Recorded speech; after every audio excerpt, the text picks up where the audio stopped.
Merhaba arkadaşlar, kanalıma hoş geldiniz. Bugünkü modelimizi şöyle güzel bir bebe yünüm var. Pollyanna'nın bebe yünüyle başlayacağım. Harika bir model. Şöyle orta kalınlıkta bir ip.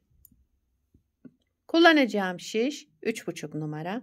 Modelimiz oldukça güzel ve kolay bir model. İnşallah siz de beğenir, benimle yaparsınız. Yapım aşamalarına geçmeden önce kanalıma abone değilseniz ücretsiz bir şekilde abone olup videolarımı da beğeniyorsanız beğeni yapmayı, yorum yapmayı, beni desteklemeyi unutmayın arkadaşlar. Şimdiden hepinize teşekkürler. Dilerseniz yapım aşamalarına geçelim. Modelimize ilmeklerimizi alarak başlayalım. Şu şekilde birinci ilmeğimi aldım. Şöyle. Bu model için 5 ve 5'in katları artı 3 ilmek sayısına ihtiyacımız var. Yapacağımız örgüye göre ilmek sayımızı bu şekilde ayarlamamız gerekiyor. 5, 10, 15, 20 diye devam edecek. En sonuna 3 ilmek ekleyeceğiz. Ben şöyle küçük bir anlatım yapacağım. Onun için az bir ilmek sayısına ihtiyacım var. Şöyle hemen sayalım. 1, 2, 3, 4, 5, 6, 7, 8, 9, 10, 11, 12, 13, 14, 15, 16, 17, bir tane daha aldım. Şu anda toplamda 18 ilmek var şişimde. 18 ilmekle modelimi kurmaya başlıyorum. Örgümüzün birinci sıra ön yüzündeyiz. Bu model lastik istemiyor arkadaşlar ama isterseniz lastik üzerine de başlayabilirsiniz. Birinci sıra ön yüzünde kenar ilmeğimi ilk sıra olduğu için ördüm. Daha sonraki ilmeğim ters. Bir ters ilmek. Burada 2 ters ilmek daha örüyorum. 1, 2.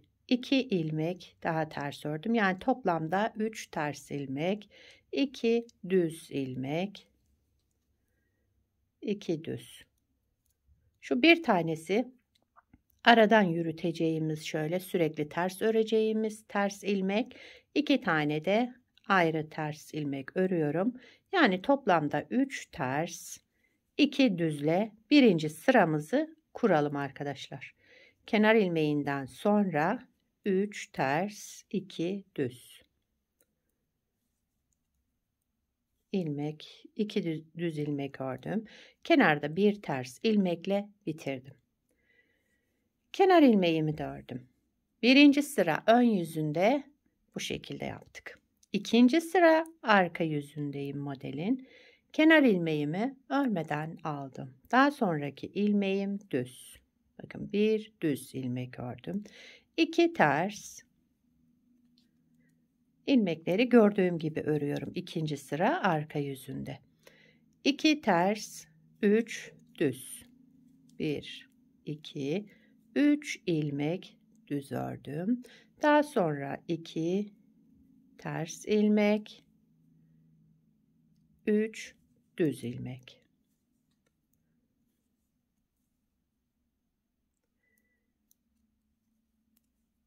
2 ters, 3 düzle,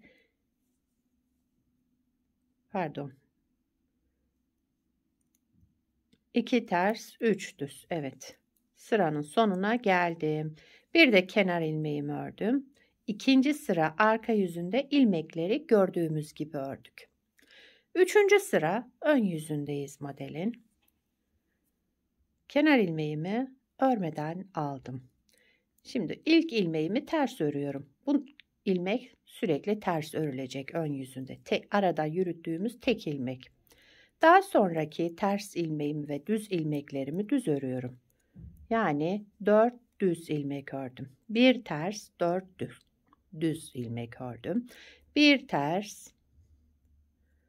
4 düz ilmek.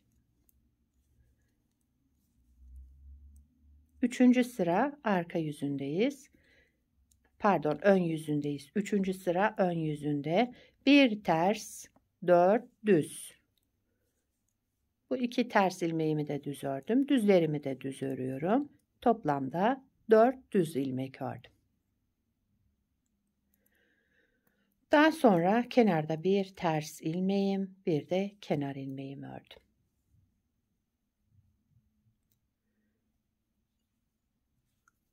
Dördüncü sıra arka yüzüne geçtik. Kenar ilmeğimi örmeden aldım. Bir düz, 4 ters. Yine ilmekleri gördüğümüz gibi arka yüzünde. Bir düz, 4 ters. Bir düz, 4 ters.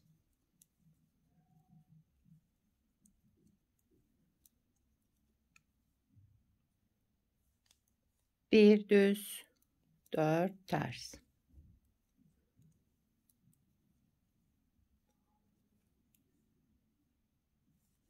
Kenarda bir düz, bir de kenar ilmeğimi ördüm. Dördüncü sıra arka yüzünde bu şekilde yaptım. Bakın şimdi ters ilmeği düz ilmeğin üzerine kuracağız. Yerini kaydırmış olacağız. Beşinci sıra ön yüzündeyiz modelin. Kenar ilmeğimi örmeden aldım. Bu bir ilmeğim sürekli ters örüyorum burada bakın. Bir ters ördüm. Daha sonraki 2 ilmeğimi düz, 1, 2 ilmeğimi düz ördüm. Şu 2 ilmeğimi de ters. 1, 2 ilmeğimi de ters ördüm.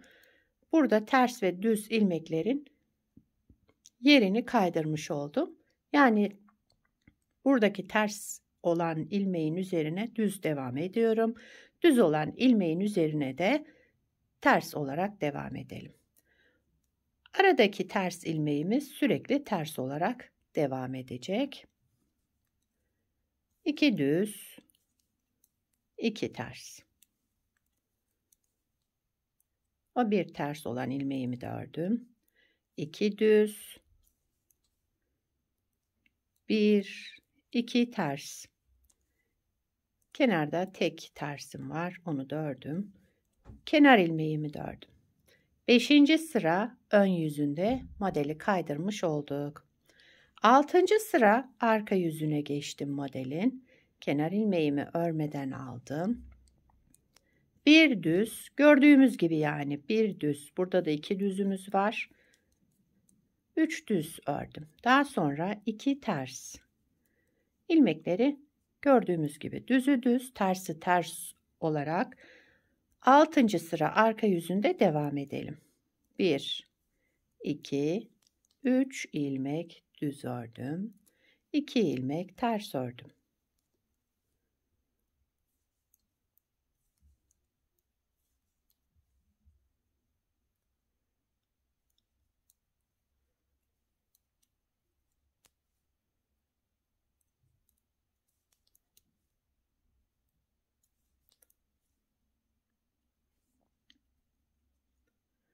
Altı sırayı bu şekilde tamamladım. 7. sıra ön yüzündeyiz modelimizin. Kenar ilmeğimi örmeden aldım. İlmeklerimi bu bir tane tersimizi her zaman ters örüyoruz bu şekilde. Diğer ilmeklerimi de düz 4 düz yapacağım şimdi. 7. sıra ön yüzündeyiz. Bir ters 4 düz ilmek ördüm. Bir ters 4 düz.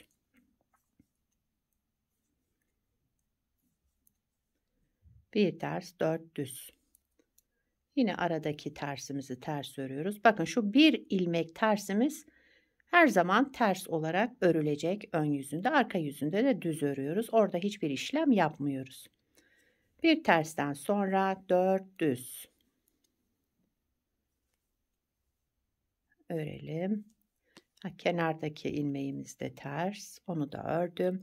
Daha sonra kenar ilmeğimi ördüm. 7. sıra ön yüzünde bu şekilde yaptım. 8. sıra arka yüzünde yine ilmekleri olduğu gibi örüyoruz.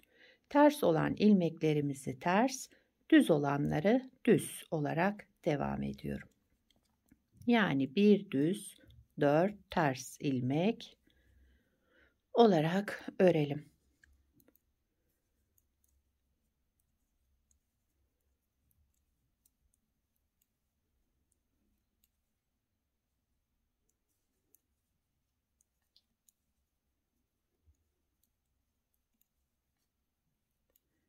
Evet, kenarda bir düz, bir de kenar ilmeğimi ördüm. 8 sıradan modelimizi kurduk arkadaşlar. Bakın şöyle 4 sıra şu şekilde yaptık. 4 sırada modeli kaydırarak yaptık. Şöyle 8 sıradan tamamlamış olduk modelimizi. Bundan sonraki model kurulumu birinci sırada yaptığımız gibi devam edeceğiz. Hep bu 8 sıranın tekrarından oluşacak modelimiz. Modelimizi bir kez daha kuralım arkadaşlar. Modelin birinci sıra ön yüzündeyiz. Kenar ilmeğimi örmeden aldığım bir ters ilmek örüyorum. Bakın buradaki düz ilmeğimi de ters örüyorum yine. 2 ters. Şu bir tersten sonra 2 ters daha ekledim. Daha sonra 2 düz. 2 düz. Bir ters. Şu 2 düzümüzü de ters olarak örelim. Modeli yine kaydırmış oluyoruz. 2 düz. Bununla beraber yani 3 ters oluyor. Birinci sıra ön yüzündeyiz. 2 düz. Kenarda bir ters ilmek ördüm. Bir de kenar ilmeğimi ördüm. Birinci sıra ön yüzünde bakın yine modeli kaydırarak kurmuş olduk. İkinci sıra arka yüzünde modelimizi yine ilmekleri gördüğümüz gibi örüyoruz. Kenar ilmeğimi örmeden aldım. Düz ilmeğimi düz. Tersleri ters. 2 ters. Terslerimizi ters örelim. Yine 2 düz burada. Bir de bu düzümüzü ördüm. Yani 3 düz ilmek örmüş oldum. Sıra sonuna kadar devam ediyorum.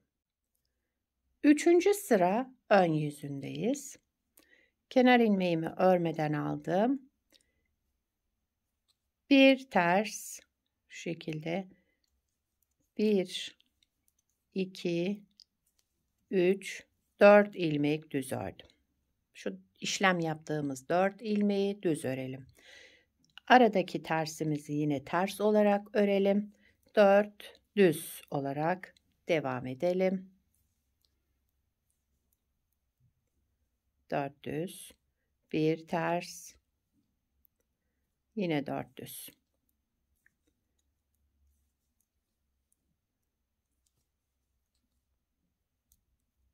Kenarda bir ters, bir de kenar ilmeğimi ördüm.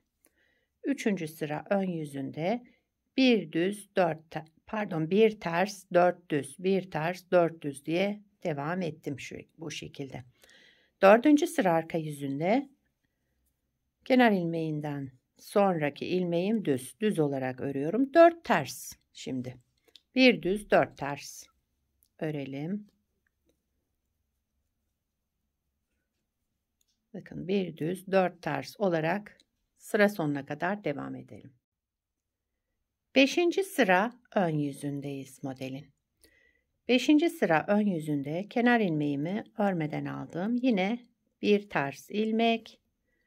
Şimdi ters ve düz ilmeklerimizin yerini değiştireceğiz. Öndeki 2 ilmeğimi düz örüyorum.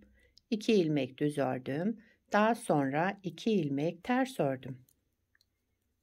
Bakın 2 düzü de ters olarak devam edelim. Daha sonra arada bir düz, 2 düz daha ördüm. 2 ters, bir ters ilmeğimi ördüm. Burada 2 düz.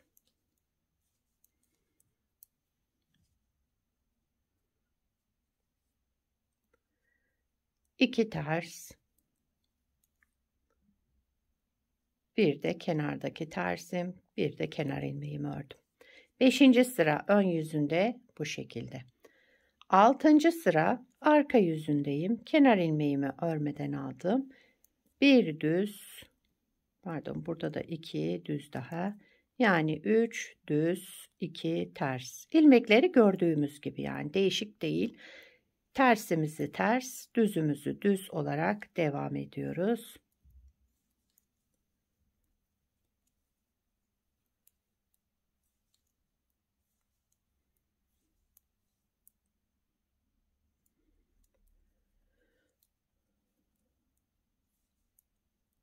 Sıra sonuna geldim. 7. sıra ön yüzündeyiz. Kenar ilmeğimi örmeden aldım. Bir ilmek ters. Daha sonraki ilmeklerimi düz örüyorum. 4 düz yani. Bir ters, 4 düz. Bir ters, 4 düz. 7. sıra ön yüzünde bu şekilde devam ediyoruz. Aralardaki tersimizi ters olarak örüyoruz. Diğer 4 ilmeğimizi de düz.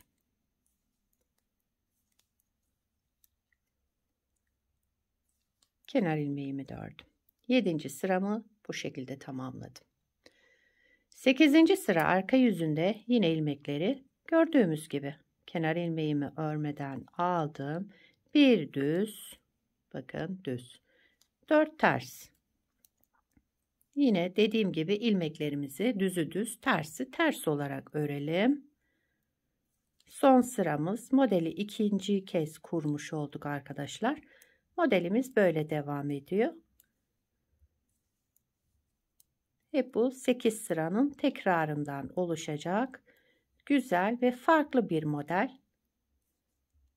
Kenar ilmeğimi de ördüm. 8. sıra arka yüzünde bu işlemleri yaptım.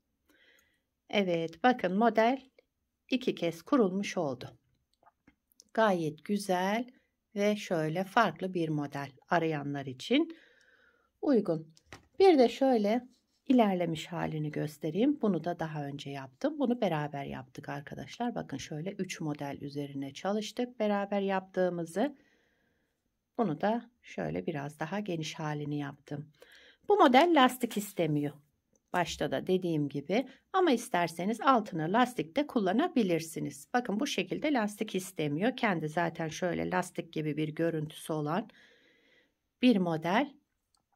Modelin arka yüzü de bu şekilde. Bakın arka yüzü de gayet güzel. Şöyle bir zikzaklar oluşuyor.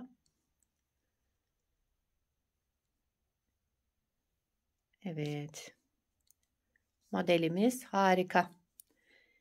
İnşallah siz de beğenir, benimle yaparsınız arkadaşlar. Bu modelden yelek yapabilirsiniz, hırka yapabilirsiniz. Yani her türlü örgülerinizde kullanabilirsiniz. Yetişkin örgülerinde, çocuk örgülerinde, erkek örgülerinde gayet güzel ve uygun bir model. Bebek battaniyesi yapabilirsiniz.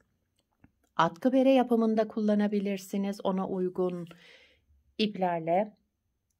Sizler de nelerde yapacaksınız? Onları da yorumlarda belirtirseniz sevinirim. Yapacak olanlara kolay gelsin. Bir sonraki videoda görüşmek üzere. Hoşça kalın.